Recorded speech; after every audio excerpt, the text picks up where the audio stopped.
sejahtera dalam kasih Tuhan Yesus Kristus. Pada hari ini kita akan melanjutkan tema berhenti dari rasa takut. Kalau pada minggu kemarin saya telah berbicara banyak tentang dampak yang terjadi dalam hal makanan dan kebutuhan pokok yang terganggu oleh karena situasi, oleh karena keadaan yang terjadi. Nah, pada pagi ini saya akan berbicara tentang dampak-dampak yang lain yang terjadi oleh karena kesulitan, oleh karena kesukaran yang terjadi di tengah-tengah dunia ini karena pandemi virus corona. Sebelum kita mendengarkan firman Tuhan, mari kita berdoa. Bapa dalam surga, di dalam nama Tuhan Yesus Kristus, pada kesempatan pagi hari ini kami akan kembali mendengarkan firman Tuhan, melanjutkan kebenaran Allah yang sudah kami dengar pada minggu yang lalu. Berkati hamba-Mu, pakai hamba-Mu, urapi hamba-Mu dalam menyampaikan firman-Mu. Dalam nama Tuhan Yesus kami berdoa, kami sambut firman-Mu. Haleluya, amin. Saudara, kita akan kembali dalam ayat pendahuluan, dalam Ayub pasal yang ketiga, ayat yang ke-25. Karena yang kutakutkan itulah yang menimpa aku, dan yang kucemaskan itulah yang mendatangi aku. Nah, saudara yang saya kasih dalam Tuhan, saya katakan kemarin, mari kita keluar, kita bebas, kita berhenti dari rasa takut untuk kita menatap hari depan dengan kita berjalan bersama dengan Tuhan, sehingga dampak-dampak yang sementara terjadi, pengaruh buruk yang terjadi di tengah-tengah dunia hari-hari ini kita boleh lewati. Kenapa? Kita punya jaminan di dalam Tuhan. Orang benar akan dipelihara oleh Tuhan, kata firman Tuhan. Nah, saudara yang saya kasih Tuhan, pada bagian ini saya akan menyampaikan dampak pengaruh yang terjadi dengan keadaan, dengan situasi hari-hari ini, yaitu kesehatan. Nah, saudara-saudara yang saya kasih dalam Tuhan, bahwa sesungguhnya manusia dilanda dengan rasa takut yang luar biasa.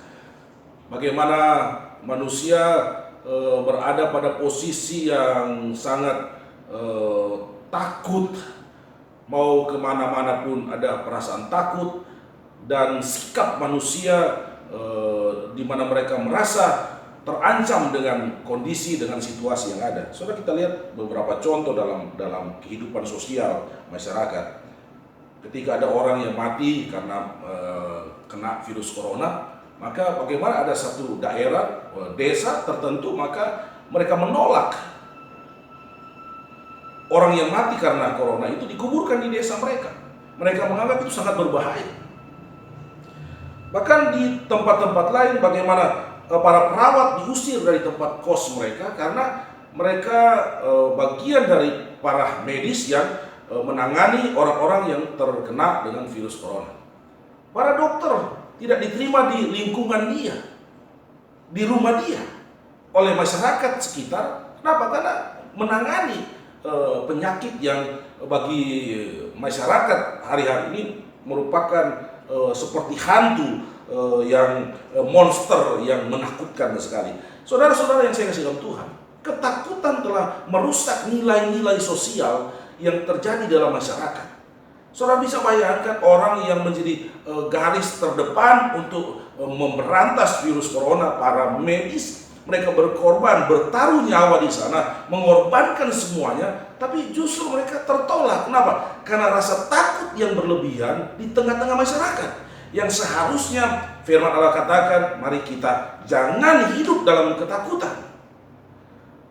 Kalau kita hidup dalam ketakutan, ketakutan itulah yang akan merusak hidup kita. Saudara melihat sendi-sendi sosial, budaya, nilai-nilai budaya yang selama ini kita junjung untuk menghormati, mengedepankan, Tuhan bahkan menghargai orang-orang yang berjuang dalam hal tertentu yang dimana mereka mempertaruhkan hidup mereka untuk keuntungan, keselamatan banyak orang. Tapi nilai-nilai itu sekarang bergeser. Mereka yang harusnya dihormati, bahkan mereka yang diusir, dipinggirkan, dikucilkan di tengah-tengah masyarakat. Nah, saudara yang saya kasih dalam Tuhan, di dalam Matius pasal 6 ayat 27 firman Allah berkata, siapakah di antara kamu yang karena kekhawatirannya dapat menambahkan sehasta saja dalam jalan hidupnya? Nah, saudara yang saya kasih dalam Tuhan, kita melihat bahwa Tuhan katakan tidak ada yang bisa menambah jalan hidupnya. Oleh karena dia mungkin saking merawat diri dengan baik, berhati-hati menjaga kehidupannya supaya tidak terkena dengan penyakit dan lain sebagainya, itu tidak jaminan bahwa dia dapat menambah umurnya. Karena manusia itu terbatas. Nah, saudara-saudara yang saya kasih dalam Tuhan, sebab itu mari kita mau belajar hidup menurut firman Tuhan. Kita mau percaya dan kita mau mempertaruhkan hidup kita untuk percaya total kepada Tuhan, bahwa Tuhan sanggup menolong kita. Kita belajar pada minggu yang lalu bagaimana ketika Tuhan memelihara dengan banyak cara mencukupkan kebutuhan kehidupan orang-orang yang saat itu terdesak, tertekan oleh karena keadaan situasi yang berat dalam hal makanan. Nah, demikian dalam hal kesehatan. Saudara yang saya kasih dalam Tuhan, keadaan sekarang ini membuat kita jadi takut. Di mana-mana kita melihat orang pakai masker, di mana-mana kita melihat orang dengan cairan antiseptik untuk supaya tidak kena virus, bahkan saking parnonya di dalam rumah tidak kemana-mana, terus menyemprotkan cairan antiseptik dalam tangannya, sampai dia tidak sadar bahwa dia tidak kemana-mana. Nah, saudara yang saya kasih dalam Tuhan, kita melihat kata Ayub dalam Ayub pasal yang pertama ayat 21, firman Allah berkata, katanya, dengan telanjang aku keluar dari kandungan ibuku, dengan telanjang juga aku akan kembali ke dalamnya. Tuhan yang memberi, Tuhan yang mengambil, terpujilah nama Tuhan. Ayub mengakui kedaulatan Tuhan di situ. Ayub mengalami keadaan yang jauh lebih buruk dari keadaan yang terjadi sekarang ini. Tapi Ayub melihat ke atas dan dia berkata, hidup ini Tuhan punya. Kalau Tuhan yang memberi, Tuhan juga yang bisa mengambil. Nah, sehingga kita membiarkan hidup kita untuk berjalan saja dalam rencana Tuhan, dalam kehendak Tuhan. Apapun yang terjadi, ini Tuhan punya, Tuhan yang beri. Dan tidak ada yang dapat menambah dan mengurangi kehidupan ini. Sehingga rasa takut yang berlebihan tidak akan menolong kita bahwa kita akan hidup sehat. Bahkan saya mau katakan, rasa takut yang berlebihan tidak akan menolong kita sembuh dari penyakit. Nah, saudara-saudara yang saya kasih dalam Tuhan, sebab itu masalah kesehatan hari-hari ini, saudara, sehingga orang berusaha menjaga sedemikian rupa supaya dia tetap sehat. Sehingga penyakit, bayangan manusia hari-hari ini kalau sudah kena penyakit itu, ya pasti akan lewat. Tapi saya mau katakan, seberat apapun, sesulit apapun penyakit yang saudara hadapi, saya mau katakan, Tuhan kita adalah Tuhan yang berkuasa, yang dapat menolong, yang dapat menyembuhkan kita. Sehingga kita tidak harus takut berjalan dalam hari-hari ini dengan keadaan yang ada, sehingga kita jadi sulit tidur dan sulit makan dan lain sebagainya, dibayangi terus dengan rasa takut, jangan-jangan kesehatan saya terganggu, saya jadi sakit dan saya mati. Di dalam Markus pasal yang kelima ayat 25 sampai 29, di sana satu cerita, saudara, bahwa ada seorang perempuan yang mengalami sakit pendarahan 12 tahun. Firman Allah berkata, dia telah berjalan berkeliling mencari dokter, tabib untuk menyembuhkan dia. Dia telah menghabiskan semua hartanya, miliknya untuk supaya dia bisa berobat dan dia mengalami kesembuhan. Tapi saudara yang saya kasih firman Allah berkata, makin hari justru keadaannya bukan baik, tapi makin buruk, sampai dia menghabiskan semua yang dia miliki, dia tidak mengalami kesembuhan. Tapi jaminan Tuhan, saya mau katakan, kita punya jaminan yang dapat menolong kita, yang dapat menyembuhkan kita, yang dapat memberikan kita jalan keluar. Sebab itu mari percaya kepada Tuhan, bukan dikungkungi dengan rasa takut, di mana kita akhirnya tidak lagi datang kepada Tuhan, kita lagi tidak percaya bahwa Tuhan mampu menyembuhkan kita, kita tidak lagi percaya kepada Tuhan bahwa Tuhan dapat memberkati kita. Firman Allah berkata, akhirnya dia datang, dia berjumpa dengan Yesus, karena katanya, asal ku jamah jubah Yesus, maka aku akan sembuh. Nah, saudara yang saya kasih dalam Tuhan, tidak perlu waktu yang panjang, tidak perlu mengeluarkan dana yang banyak, menghabiskan uang yang banyak, dia mengalami kesembuhan. Kenapa? Ketika dia datang kepada Yesus, dia menjamah jubah Yesus, maka dia mengalami kesembuhan. Jadi pertolongan kita ada pada Tuhan, asalkan kita mau percaya. Jadi sesulit apapun dampak dari keadaan yang sementara terjadi menyangkut kesehatan kita, mari kita percaya kepada Tuhan. Kita percaya bahwa Tuhan sanggup menolong kita. Wanita ini 12 tahun sakit, dia hanya percaya kepada Tuhan, dia meyakini pertolongan Tuhan, maka dia mengalami kesembuhan yang daripada Tuhan. Dia bebas dari penyakit, dia mengalami pemulihan yang luar biasa yang datangnya dari Tuhan. Sehingga saya mau katakan, apapun keadaan kita hari-hari ini, kalau engkau sakit, percaya kepada Tuhan, maka Tuhan dapat melakukan mujizat, Tuhan dapat menyembuhkan engkau. Kalau engkau sehat, percaya kepada Tuhan, bahwa Tuhan mampu menjaga engkau, bahwa Tuhan mampu melindungi kehidupanmu, dimanapun engkau pergi, dimanapun engkau berada. Walaupun kita juga harus bijaksana, mengikuti peraturan-peraturan pemerintah yang sudah dibuat oleh pemerintah, supaya kita jangan berkumpul banyak orang dan lain sebagainya, aturan-aturan yang sudah dibuat demi memutus mata rantai penyakit corona yang sementara terjadi hari-hari ini. Yang berikut saudara yang saya ingin sampaikan, dampak yang lain dari keadaan situasi sekarang ini, yaitu terjadi krisis ekonomi. Saudara yang saya kasih dalam Tuhan, mau tidak mau kita harus mengakui hal ini. Saudara yang saya kasih dalam Tuhan, krisis ekonomi ini terjadi dua hal yang saya mungkin katakan, bahwa yang pertama, krisis terjadi karena orang kehilangan pekerjaan. Krisis ini terjadi oleh karena usaha orang tidak berjalan dengan baik. Bahkan banyak usaha yang sudah tutup. Kita melihat di berita bagaimana sepasang suami istri dan anak bule, mereka harus mengamen di daerah Lombok sana untuk mendapatkan uang untuk mereka makan. Terjadi keadaan yang sulit, terjadi keadaan yang sukar memang. Mereka terjebak, tidak bisa pulang ke negara mereka, dan mereka kehabisan uang. Dan banyak lagi yang terjadi di mana orang berhenti dari pekerjaan, mereka tidak mendapatkan pekerjaan karena situasi seperti ini. Bahkan mereka yang sudah bekerja bertahun-tahun, mereka harus dirumahkan sementara. Sangat terpengaruh di bidang pariwisata, perhotelan, mal-mal, ada ribuan bahkan jutaan para karyawan yang ada di mal-mal harus dirumahkan karena mal-mal pada ditutup semua.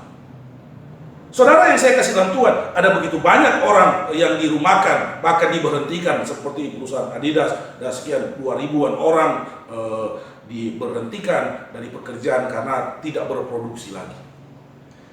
Saudara yang saya kasih dalam Tuhan, ini dampak yang terjadi. Tapi saya mau katakan bahwa Tuhan mampu menolong kita. Jadi jangan kita termakan dengan keadaan ini lalu kita akhirnya putus asa. Tuhan berkuasa. Makan minum saja Tuhan pelihara. Dari hal yang tidak mungkin menjadi mungkin. Bagi Tuhan tidak ada yang mustahil. Tuhan mampu melakukan, Tuhan mampu membuat hal-hal yang besar di tengah-tengah keadaan yang sukar seperti ini. Saudara melihat dalam Yohanes pasal yang ke-21 ayat 3 dan 6, firman Allah berkata seperti, kata Simon Petrus kepada mereka, aku pergi menangkap ikan. Kata mereka kepadanya, kami pergi juga dengan engkau. Mereka berangkat lalu naik ke perahu, tetapi malam itu mereka tidak menangkap apa-apa. Ketika hari mulai siang, Yesus berdiri di pantai, akan tetapi murid-murid itu tidak tahu bahwa itu adalah Yesus. Kata Yesus kepada mereka, hai anak-anak, adakah kamu mempunyai lauk pauk? Jawab mereka, tidak ada. Maka kata Yesus kepada mereka, tebarkan jalamu di sebelah kanan perahu, maka akan kamu peroleh. Lalu mereka menebarkannya dan mereka tidak dapat menariknya lagi karena banyaknya ikan. Nah saudara yang saya kasih dalam Tuhan, kita melihat bagaimana kemampuan Petrus dan teman-teman. Keahlian mereka tidak dapat menangkap ikan satu ekor pun sepanjang malam mereka bekerja. Jadi kemampuan, keahlian mereka tidak bisa menghasilkan apa-apa. Banyak orang mampu sekarang, tetapi kemampuan itu tidak menjadi ada arti apa-apa karena situasi kondisi yang ada. Mereka kecewa dengan keadaan yang ada karena semalam-malaman mereka menangkap ikan tidak mendapat apa-apa. Mereka melempar jala kiri kanan, tidak mendapatkan apa-apa. Tapi ketika mereka berjumpa dengan Yesus, dan Yesus katakan, tebarkan jalamu di sebelah kanan perahu. Maka ketika mereka menebarkan jala, maka mereka mendapatkan ikan yang banyak. Itu di luar akal Petrus yang ahli menangkap ikan. Bahwa sesungguhnya kalau menangkap ikan di danau, maka harus pada malam hari, di mana tidak ada terang bulan di sana, sehingga mereka ketika melemparkan jala, ikan-ikan tidak bisa melihat pergerakan mereka, dan ikan-ikan itu bisa ketangkap. Tetapi ini lain. Di dalam Yesus ada hal yang tidak mungkin. Di dalam Yesus ada hal yang di luar akal, di luar kemampuan, di luar teori yang ada. Maka dapat terjadi di mana pada siang hari melemparkan jala dan mendapatkan ikan yang banyak sekali, sehingga mereka sulit untuk menarik jala karena penuhnya ikan. Nah saudara, oleh sebab itu mari jangan kita ditutupi dengan kegelapan malam. Jangan kita ditutupi dengan keadaan yang sukar ini. Kita mau percaya kepada Tuhan. Kita mau mendengar suara Tuhan. Di tengah-tengah kesulitan, di tengah-tengah kesukaran, dampak yang sementara mempengaruhi kehidupan ekonomi. Mari kita mau dengar suara Tuhan. Apa kata Tuhan? Kalau Tuhan katakan lemparlah jalamu di sebelah kanan, kita mau lempar. Kalau Tuhan katakan bergerak maju, maka kita mau bergerak maju. Kalau Tuhan berkata diamlah di situ, maka kita mau berdiam di situ. Kenapa? Kalau kita mau dengar-dengaran pada Tuhan, maka kita akan melihat mujizat Tuhan. Kita akan melihat pertolongan Tuhan. Kita akan melihat berkat Tuhan yang luar biasa itu akan terjadi. Tuhan katakan kepada Elia, berdiamlah engkau di sungai Kerit, maka aku akan mengirimkan burung gagak untuk menghidupi engkau, untuk memberikan makan kepada engkau. Berdiamlah dalam rencana Tuhan. Bertindaklah dalam kehendak Tuhan. Maka saudara akan melihat bahwa saudara akan terpelihara di masa yang sukar ini. Saudara akan terpelihara. Oleh sebab itu kita berhenti dari rasa takut. Kita keluar dari rasa takut. Supaya apa? Supaya kita terpelihara oleh pemeliharaan Tuhan. Kita hanya mau melihat Yesus. Kita mau lihat pergerakan Yesus. Apa yang Yesus mau perintahkan. Apa yang Yesus mau lakukan. Kita mau ikuti supaya kita terbebas dari keadaan ini. Yang berikut saudara, masalah ekonomi. Yang bagian yang lain, pengaruh yang lain dalam kehidupan ekonomi, yaitu banyak orang terlilit dengan hutang.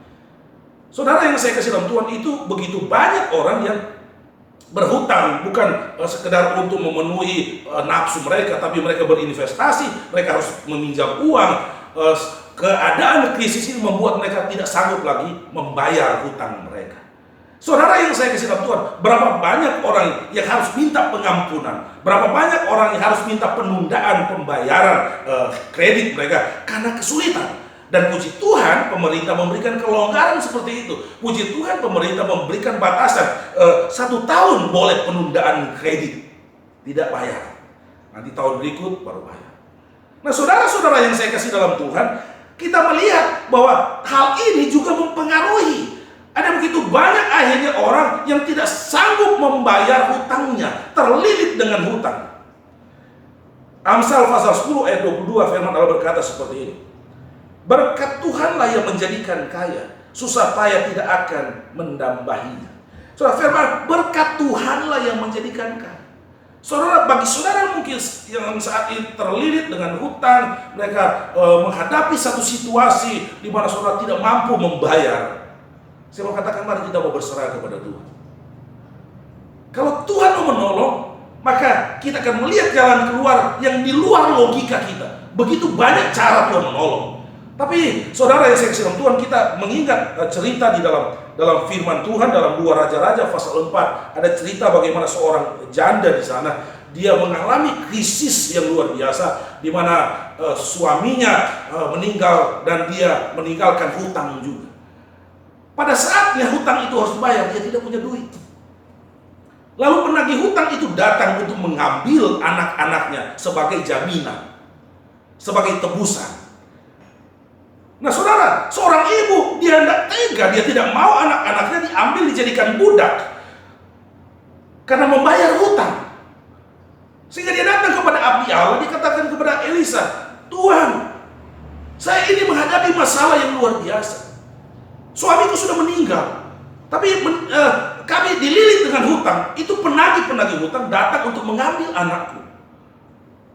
Saudara yang saya kasih dalam Tuhan, tidak ada jalan keluar. Ibu ini tidak ada penghasilan yang besar mumpuni untuk bisa menutup hutang yang ada. Tapi di satu sisi, dia tidak mau anak-anaknya diserahkan untuk mengganti hutang yang harus dibayarkan.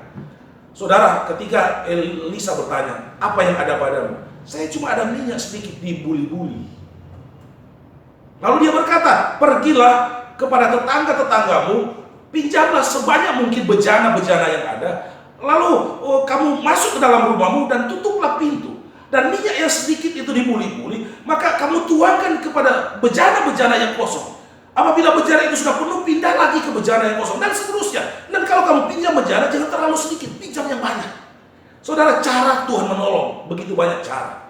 Ini hanya salah satu contoh yang saya ingin katakan. Saudara yang saya kasih dalam Tuhan, dan berjalannya waktu, saudara melihat dalam 2 Raja-Raja pasal 4 ayat 6-7, firman berkata, ketika bejana-bejana itu sudah penuh, berkatalah perempuan itu kepada anaknya, dekatkanlah kepadaku sebuah bejana lagi. Tetapi jawabnya kepada ibunya, tidak ada lagi bejana. Lalu berhentilah minyak itu mengalir. Kemudian pergilah perempuan itu, memberitahukannya kepada abdi Allah. Dan orang ini berkata, pergilah, jualah minyak itu, bayarlah hutangmu, dan hiduplah dari lebihnya engkau serta anak-anakmu. Saudara melihat cara pertolongan Tuhan.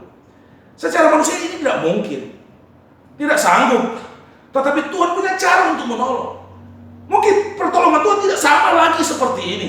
Kita hanya punya minyak sedikit, lalu kita pinjam bejana, lalu kita tuang penuh, kita jual. Apalagi saat ini, betapa sulitnya orang mencari bahan pokok. Kita menjual dengan harga yang murah, cepat laku, lalu kita mendapatkan uang, kita bisa bayar hutang kita, bahkan kita bisa ada kelebihan. Mungkin cara Tuhan berbeda. Ada cara Tuhan yang dapat menolong kita mengikuti keadaan hari-hari ini. Bagaimana Tuhan bisa menolong kita, bagaimana Tuhan bisa melepaskan kita dari hutang, dari keadaan ekonomi yang sulit dan sukar yang akan menyebabkan kita bangkrut dan lain sebagainya. Wanita ini hanya minta supaya hutangnya dibayarkan. Tetapi kalau Tuhan menolong, Tuhan memberikan lebih. Tuhan memberikan lebih dari apa yang diinginkan oleh perempuan ini. Maka firman Allah berkata, jualah. Selebihnya engkau dan anak-anakmu pakai untuk hidup. Saudara yang saya kasih dalam Tuhan, ini yang harus kita yakini. Kita belajar dari perempuan ini. Ketika dia ada masalah, dia cari Tuhan. Ketika masalahnya sudah terselesaikan, sebelum dia bertindak, sebelum dia melakukan sesuatu yang lain, maka dia datang dulu kepada hamba Tuhan, kepada Tuhan, apa yang harus dia lakukan.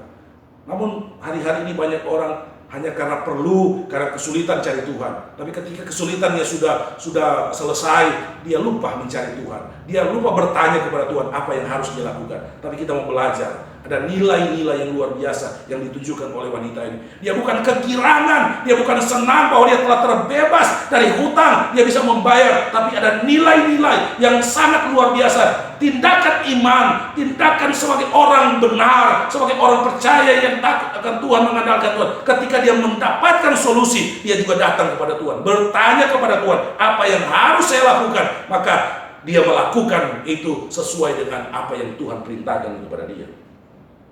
Hutangnya lunas, bahkan Tuhan memberikan kelebihan kepada dia. Mazmur pasal yang ke-37 ayat 6, firman berkata, tiap hari ia menaruh belas kasihan dan memberi pinjaman, dan anak cucunya menjadi berkat. Saudara, kita mau percaya kepada Tuhan. Ada sendi-sendi kehidupan yang saya katakan terganggu oleh karena situasi hari-hari ini. Tapi kita sudah belajar, kita telah melihat firman Tuhan, kita telah melihat kebenaran Allah, bahwa kita harus berhenti dari rasa takut. Kita harus keluar dari rasa takut. Kenapa? Karena Tuhan kita adalah Tuhan yang ajaib. Tuhan kita adalah Tuhan yang luar biasa, yang dapat menolong kita, yang dapat melepaskan kita. Kalau sekarang engkau dihantui dengan rasa takut akan penyakit, masalah kesehatan menghantui kehidupanmu, masalah biaya hidup yang saudara merasa ini agak berat ini, saya sudah berhenti bekerja, usaha saya kurang maju dan lain sebagainya. Saya mau katakan, mari kita mau datang kepada Tuhan. Tuhan punya banyak cara untuk menolong engkau. Tuhan banyak cara untuk memberkati engkau. Tuhan banyak cara untuk melepaskan engkau dari keadaan yang engkau alami yang sulit hari-hari ini, asalkan engkau berhenti dari rasa takut. Percaya kepada Tuhan. Bagaimana Tuhan memulihkan Ayub. Dia mengalami keadaan yang berat dalam kesehatan dia. Dia mengalami penyakit yang sangat mengerikan. Dia mengalami keadaan ekonomi yang berat, yang sukar, di mana semua harta bendanya itu dicuri orang, dirampas oleh orang, dibawa kabur oleh orang. Tetapi ketika dia tetap percaya kepada Tuhan, ketika dia tidak berdiam dalam ketakutan, maka dia hidup, dia yakin kepada Tuhan, maka Tuhan menolong dia, Tuhan memberkati dia, Tuhan memulihkan dia, Tuhan mengembalikan kepada Ayub lebih banyak dari apa yang pernah dia punya. Saya mau katakan kepada saudara, mari kita berhenti dari rasa takut. kita mau percaya kepada Tuhan. Rasa takut, firman Allah katakan bahwa rasa takutlah yang membuat perahu itu hampir tenggelam. Sehingga Tuhan harus berkata, kenapa kamu begitu takut? Kenapa kamu tidak percaya? Saya mau katakan, di dalam Yesus ada berkat. Yesus Tuhan kita dalam kitab Ibrani pasal 13 ayat 8, Tuhan kita tetap sama dahulu, sekarang, sampai selama-lamanya. Dia tidak berubah. Kalau dia pernah melakukan mujizat, kalau dia pernah melakukan keajaiban, maka dia mampu melakukan itu buat kita. Kenapa? Karena kita mau percaya kepada dia, kita mau berharap sungguh kepada dia. Kita tidak mau berdiam pada ketakutan yang akan merusak iman kita, merusak percaya kita. Berhentilah rasa takut, berhenti, dan kita mau percaya kepada Tuhan. Mari kita berdoa. Bapa dalam surga, kami percaya kekuatan berkat-Mu Tuhan akan mengubah keadaan yang ada. Kami mau percaya bahwa rasa takut, tidak percaya tidak akan menolong kami. Sebab itu hari ini kami berkomitmen, kami tidak akan takut lagi, tapi kami mau percaya sungguh kepada Engkau Tuhan. Karena di dalam Engkau badai, tofan dahsyat pasti akan Engkau teduhkan. Engkau akan buat semuanya menjadi baik. Oleh karena Engkau berkuasa, oleh karena Engkau Allah kami yang ajaib, yang penuh kuasa, yang berkuasa untuk menolong dengan segala cara, bermacam cara. Engkau mampu menolong, Engkau mampu membebaskan kami. Terima kasih Tuhan, terima kasih. Di dalam nama Tuhan Yesus Kristus kami berdoa. Haleluya, amin.